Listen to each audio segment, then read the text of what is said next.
The frozen exodus. The emergency lights flickered their final warning across Sector 7 of Erebus 9, casting long shadows through the abandoned corridors.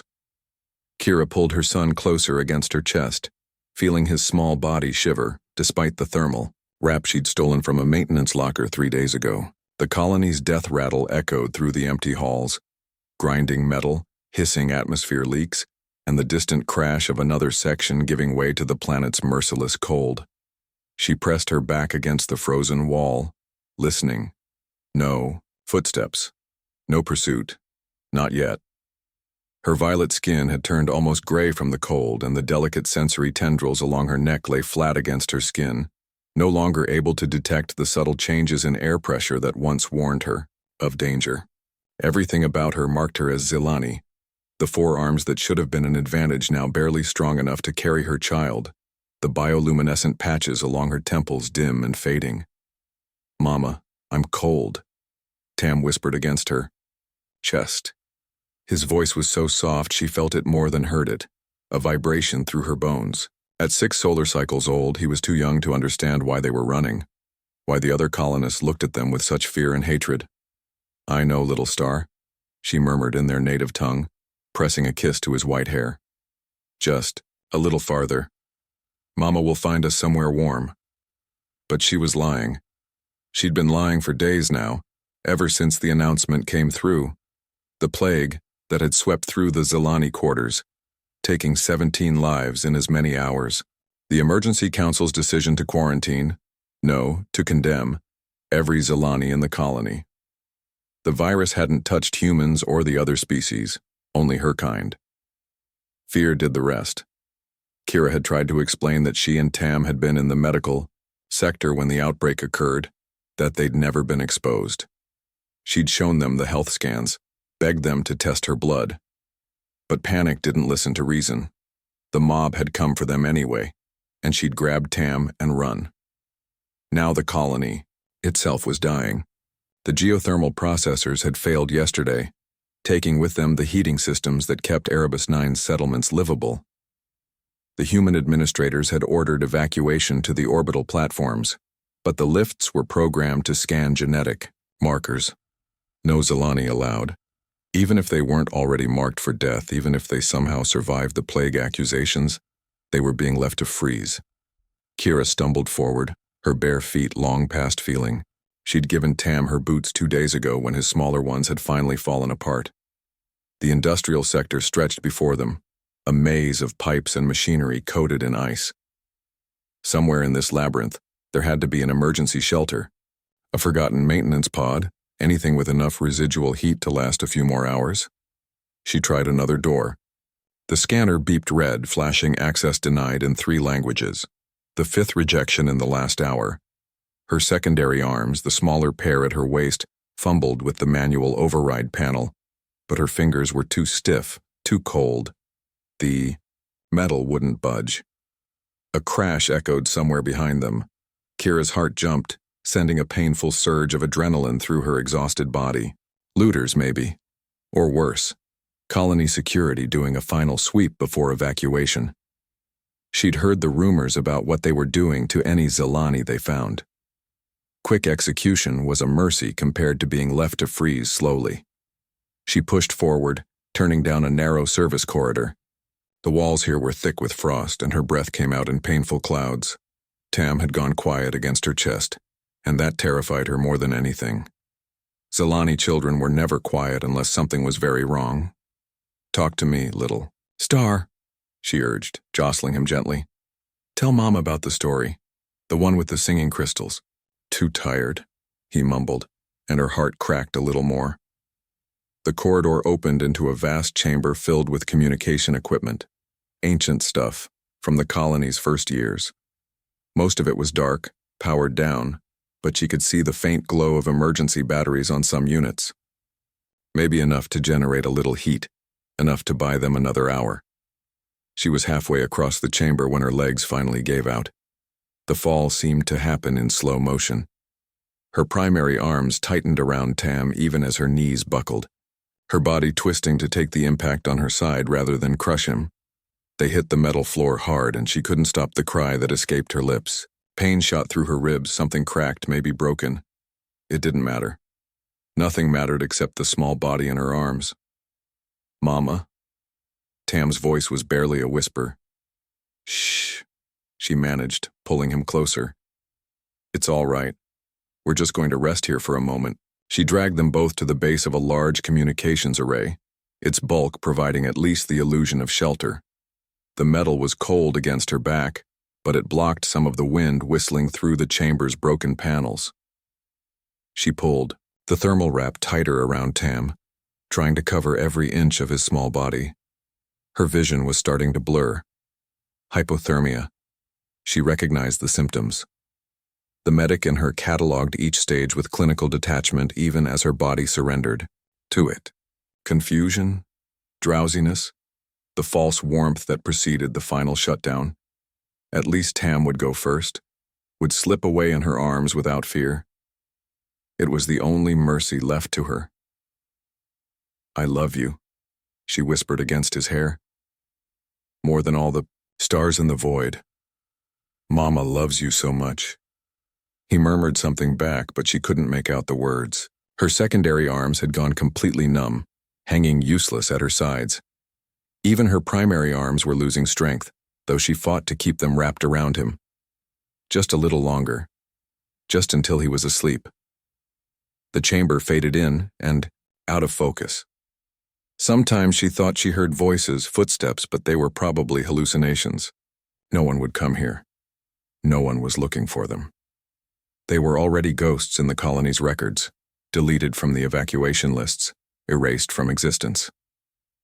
She closed her eyes. The last thing she remembered was the sound of her own heartbeat, slowing down. Marcus Chen cursed as another relay sparked and died in his hands. 3 days until complete systems failure, the administrators had said. More like 3 hours at this rate. He should have evacuated with the other humans yesterday, but someone had to keep the communications array running long enough to guide the last transport ships out. He'd volunteered, partly out of duty, mostly because he had nowhere else to go. 10 years he'd spent on this ice ball, building a life that had crumbled as fast as the colony's infrastructure. His wife had left on the first transport when things started going bad, taking their daughter with her. "It's not safe," she'd said. "Come with us." But someone had to stay. Someone always had to stay. He kicked aside a frozen cable and made his way deeper into the array chamber. The emergency lighting here had failed completely, leaving only his helmet lamp to pierce the darkness. His breath fogged the visor despite the suit's heating system working overtime. 2 more hours, he told himself. Get the beacon running for 2 more hours, then he could die with a clear conscience. That's when his light caught the shape huddled against Array 7. At first, he thought it was debris. The colony was full of abandoned equipment, stuff left behind in the evacuation panic. But debris didn't have that particular arrangement, didn't curl protectively around itself like, oh hell. He ran, his boots skidding on the icy floor. As he got closer, the shape resolved into something that made his stomach drop. A Zalani woman, her 4 arms wrapped around a small bundle. Both covered in frost, neither moving. Marcus dropped to his knees beside them, pulling off his glove to check for pulses. The woman's skin was ice cold but there, faint but steady. The child too, though his breathing was shallow. Still alive, but not for long. Hey, he said, shaking the woman gently. Can you hear me? You need to wake up. No response. He tried again, louder. Nothing. Marcus sat back on his heels, his mind racing. The evacuation orders had been clear. No Zalani were permitted on the transports. The plague, they said. The risk of contamination. But looking at this woman and child, all he saw were 2 people about to die. He could walk away. Should walk away. He had his own survival to think about. His duty to the communication array. No one would ever know. They'd be 2 more casualties, in a colony full of them. Instead, he found himself unzipping his thermal jacket. This is probably stupid, he muttered, wrapping it around the child. Definitely stupid. The woman stirred slightly as he lifted the boy from her arms. No, she whispered, her voice barely audible. Please. I'm trying to help, Marcus said. Trust me. He didn't wait for a response, couldn't afford to. His maintenance pod was only 50 meters away, but in this cold, carrying 2 people, it might as well have been miles. He settled for taking the child first, cradling the small body against his chest as he stood. The boy weighed almost nothing. Zilani were lighter than humans anyway. Something about their bone density, but this child felt like he was made of air. Marcus could feel ribs through the thermal wrap, see the hollows in his cheeks. How long had they been running? How long since they'd eaten? He made it to the pod in record time, practically throwing himself through the airlock. The interior was cramped, barely big enough for one person, but it was warm. Blessedly, wonderfully warm. He laid the child on his cot and cranked the heating unit to maximum before heading back out. The woman hadn't moved. If anything, she looked worse, her violet skin now tinged with gray. Her forearms had gone slack, no longer curled protectively. Marcus swore under his breath and hauled her up, slinging one of her primary arms over his shoulder. She was heavier than the child, but still lighter than a human woman would have been. Halfway to the pod, she stirred again. Tam, she mumbled. My son. He's safe, Marcus grunted, adjusting his grip. I've got him. I've got you both. She went limp again, and he dragged her the rest of the way. The pod's airlock hissed shut behind them, sealing out the cold. He deposited her on the floor, there wasn't room for 2 on the cot, and grabbed his emergency medical kit. The next hour blurred together. Thermal blankets, heated IV fluids, careful monitoring of core temperatures. He'd had basic field medic training, but Zilani physiology was different enough from human that he was mostly guessing. The child, Tam, responded first, his breathing deepening, color returning to his cheeks. The woman took longer, fighting him even unconscious when he tried to insert the IV. Finally, exhausted, Marcus slumped against the wall. The pod's heating unit hummed steadily, pumping out warmth that was probably draining his power reserves faster than he could afford. Outside, the colony continued its death spiral. Inside, 2 aliens he wasn't supposed to help were slowly coming, back to life. He looked at them. Really looked. The woman's face was gaunt with hunger and exhaustion, but he could see strength in the set of her jaw, determination in the way her arms had curled around her child even in unconsciousness.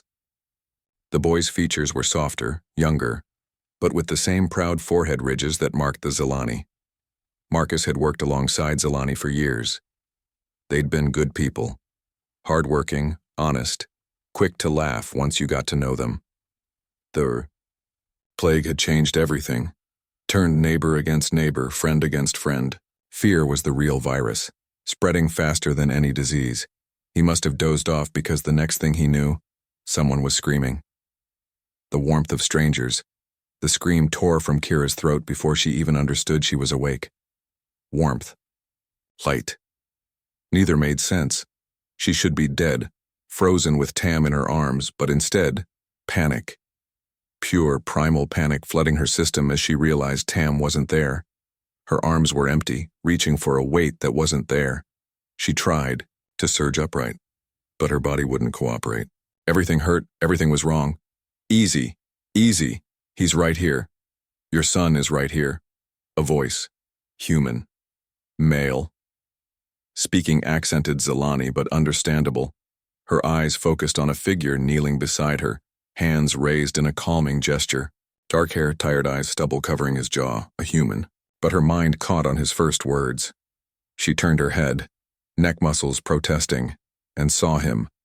Tam. Sleeping on what looked like a cot, wrapped in thermal blankets, a tube running into his arm. His chest rose and fell steadily. The bioluminescent spots on his temples flickered faintly with each breath. Alive. He's okay, the human continued. Responding well to the warmth and fluids. Kids are resilient. Kira tried to speak, but her throat felt like she'd swallowed sand. The human, she noticed his uniform now, maintenance division, handed her a cup of water. She had to use both primary arms to hold it steady. Slowly, he advised. Your body's been through hell. The water tasted metallic, recycled, but it was the best thing she'd ever had. As she drank, her mind began to process her surroundings. Small space. Very small. Equipment crammed into every corner. A maintenance pod, probably. The walls vibrated with the hum of machinery. You found us, she managed, her voice barely a rasp. Nearly tripped over you, more like it. The human sat back, giving her space. I'm Marcus Chen, and before you panic again, you're safe. Both of you. Safe. The word felt foreign. She hadn't been safe since the plague started, since the colony turned against her kind. This human, Marcus, had no reason to help them. Humans had been just as frightened as the other species, just as quick to support the quarantine. Why? The single word held everything she couldn't articulate. Why help us? Why risk yourself? Why care? Marcus rubbed his face, looking suddenly older. Because leaving people to freeze isn't who I want to be. Even when the world's ending. The world's ending. Yes, that's what it felt like. She could hear it in the groaning metal beyond the pod's walls, feel it in the way the floor occasionally shuddered. Erebus 9 was dying. The evacuation, she started, still ongoing. Last transports, leave in about 30 hours. He didn't meet her eyes. You know they're not taking Zelani. She knew. Of course she knew. That's why she'd been running, trying to find somewhere, anywhere, to wait out the end. But this human had complicated things. He'd saved them, which meant you should have left us. The words came out harsher than she intended. Now you're contaminated. They won't let you evacuate either. Marcus laughed, a bitter sound. You're assuming I was planning to leave. That stopped her. She studied him more closely.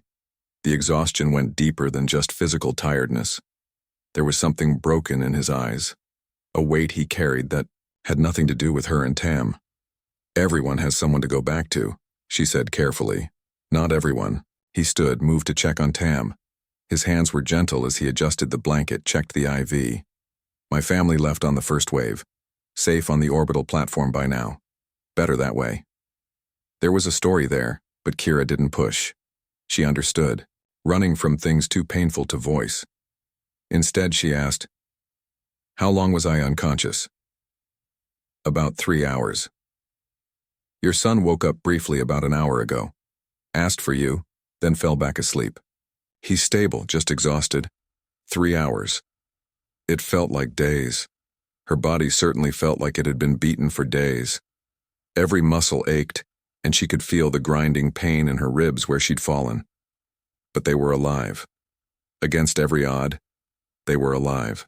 I need to ask, Marcus said, turning back to her. The plague, are you? We weren't exposed. The words came out in a rush. Tam and I were in Medical Bay 7 when it started. Different ventilation system. I have the scan records, the blood. Work. We're clean. I believe you. Simple as that. No demands for proof, no suspicion. Just acceptance. Kira felt tears prick her eyes. When was the last time someone had simply believed her? Before the plague, certainly. Before the fear took hold and turned her people into pariahs. They wouldn't listen, she whispered. The council, security, none of them would listen.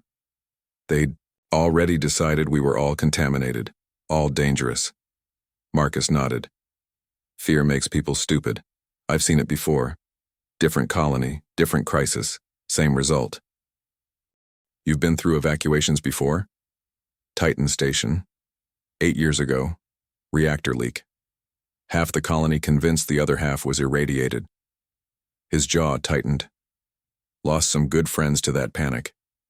Silence settled between them. Not uncomfortable but heavy with shared understanding. Outside, something crashed in the distance.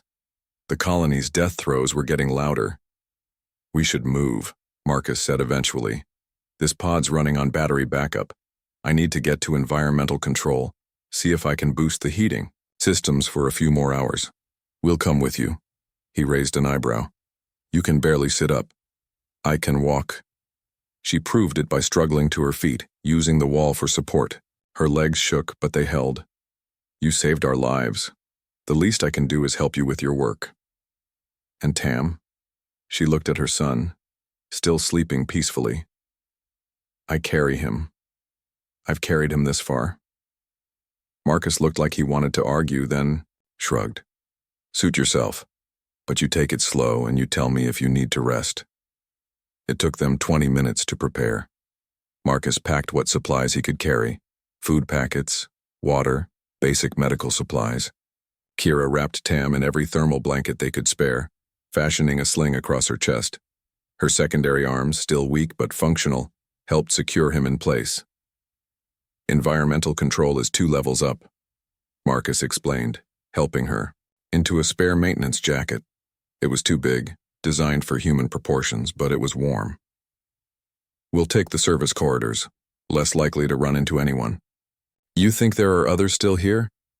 Scavengers, probably. People who missed the evacuation window. Security did a sweep yesterday, but they weren't exactly thorough.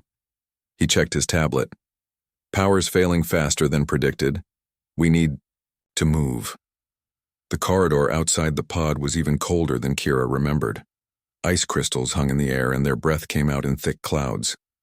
Marcus led the way, his helmet lamp cutting through the darkness. Emergency lighting flickered sporadically, casting moving shadows that made her secondary arms twitch with instinct. They'd made it halfway to the lift when they heard voices. Marcus held up a hand, and they both froze. The voices were coming from a side passage getting closer. Human voices slurred with drink or exhaustion. Told you there's nothing left down here. Shut up, I saw lights, someone's still here. So what? Let them freeze. Not our problem. Marcus pressed them back into an alcove, clicking off his light.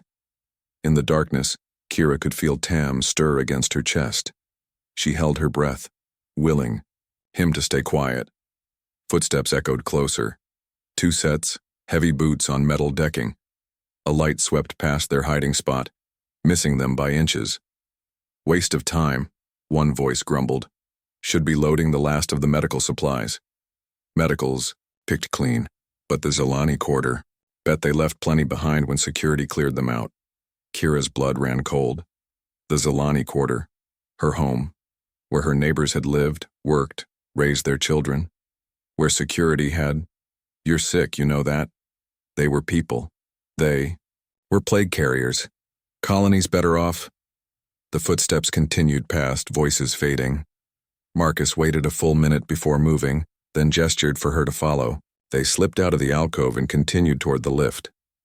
I'm sorry, he said quietly once they were out of earshot. For what?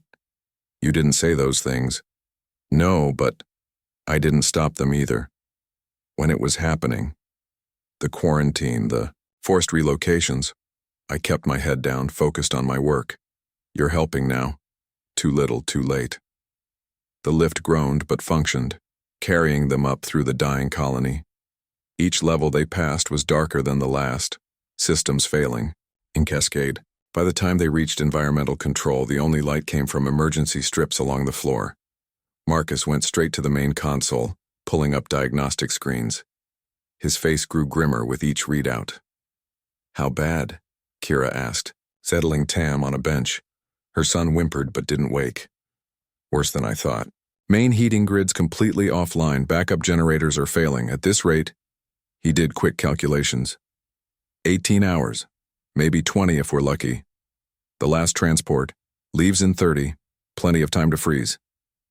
He slammed a fist against the console. Should have seen this coming, should have planned better. Kira moved closer, studying the readouts. What about rerouting? What? The heating grid. You can't fix it, but can you reroute it? Concentrate what's left into a smaller area? Marcus blinked, then started typing. Maybe. If I shut down everything except Central Plaza's got the most robust systems. Emergency shelters there. If I redirect all remaining power, do it. His fingers flew over the controls. Kira watched, understanding about half of what he was doing. Engineering wasn't her field, but she'd picked up enough over the years.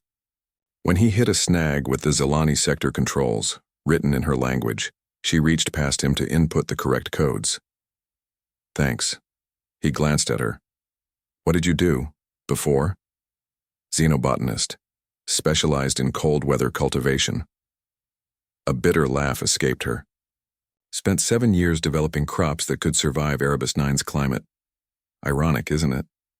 That you're freezing to death on an ice planet? Yeah, the universe has a sick sense of humor. They work together for the next hour, redirecting power, sealing off dead zones, coaxing every last jewel out of the failing systems.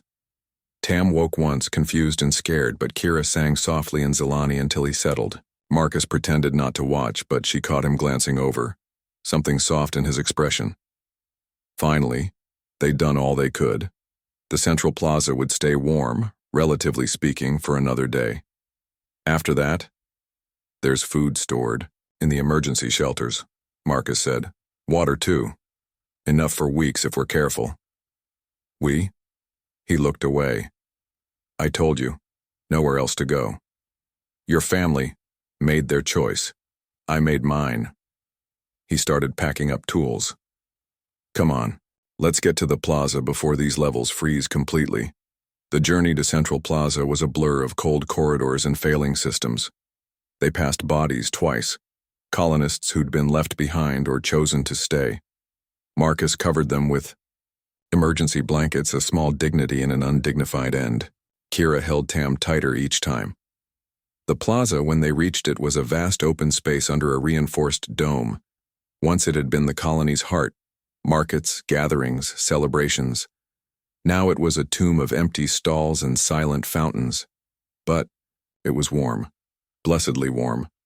Marcus led them to Emergency Shelter 7, a reinforced structure designed to withstand dome breaches. Inside were cots, supplies, even a small kitchen unit. It felt like luxury after days of running. Home sweet home, Marcus said, trying for levity.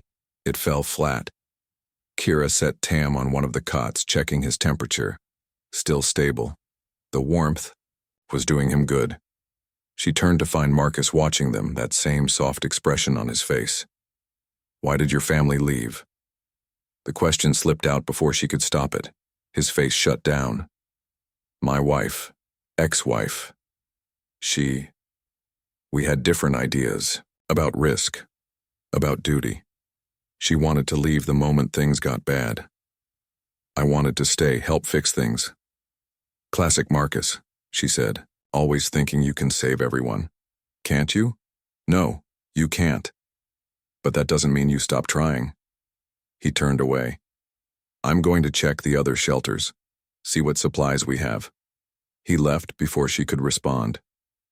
Kira sat beside Tam, stroking his hair. He mumbled in his sleep something about singing crystals, a story she'd told him back when the world made sense. When was it, she wondered, that kindness became so rare it surprised her? This human, this stranger, had risked everything to help them, not because he had to, not because anyone would reward him, simply because it was right. She thought about the mob that had come for her and Tam. Her own people had turned away, too frightened to help. Other species had actively participated, but this one human had seen them dying and chosen compassion over safety. Maybe that's what made the difference. Not species, not origin, not the shape of your hands or the color of your blood.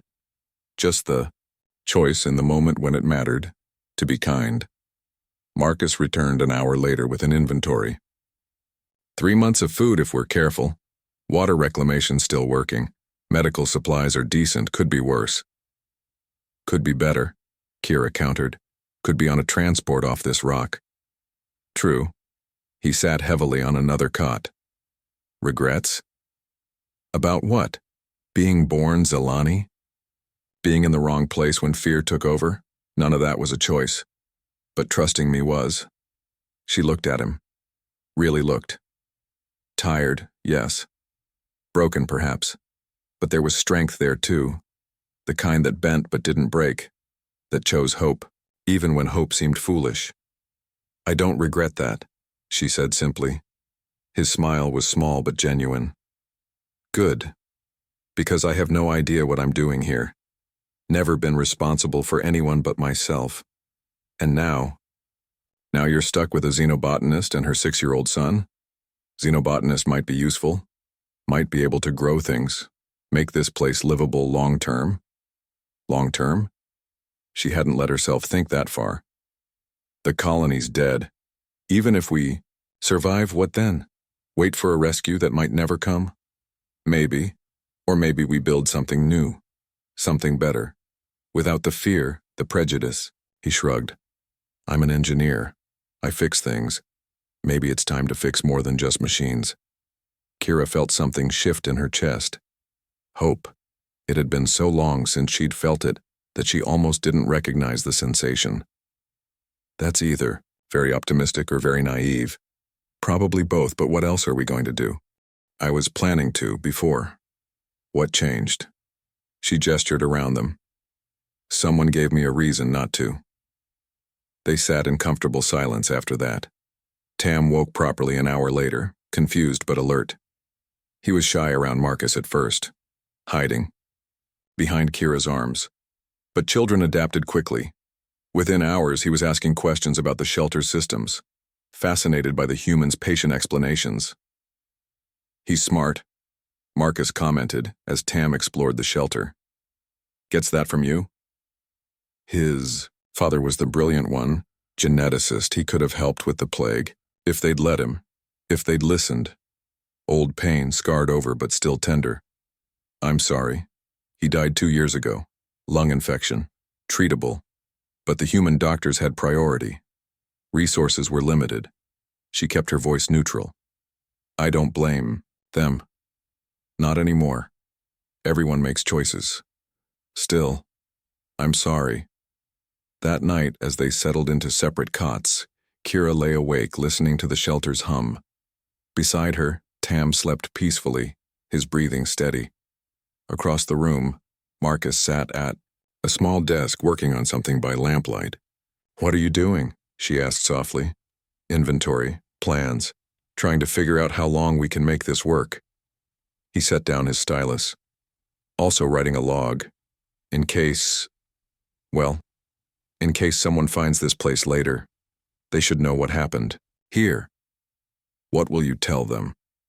The truth. That fear killed this colony, not disease. That good people did nothing while bad people did everything. That in the end, what mattered wasn't species or politics, but choosing to help each other. That's a nice story. It's not a story. It's happening right now. The price of kindness. The alarm shattered 3 days of relative peace, a piercing wail that sent Tam scrambling into Kira's arms and made Marcus bolt upright from his workstation. Red emergency lights bathed the shelter, in hellish tones as automated systems announced what they all feared most. Security sweep in progress. All personnel report to designated evacuation points. Unlawful occupants will be detained. Marcus was at the console in seconds, fingers flying over controls. That's impossible. Security pulled out days ago. Maybe some stayed behind, Kira suggested, clutching Tam tighter. The boy's luminescent patches flickered rapidly, a Zalani stress response she couldn't control. No. Wait. Marcus pulled up external cameras. These aren't colonial security. Look at the uniforms. On the grainy display, Kira could see figures moving through the plaza. Military bearing, but wrong insignia. Corporate logos where colonial badges should be. Salvage teams, Marcus breathed. But the colony's not officially dead yet. They can if they've written us all off as casualties. Kira's mind raced. How long before they reach this shelter? 10 minutes, maybe 15 if they're being thorough. They locked eyes across the room. 3 days they'd had. 3 days of tentative peace, of Tam laughing at Marcus's attempts to learn Zalani phrases, of shared meals and quiet conversations. 3 days of pretending the outside world couldn't touch them.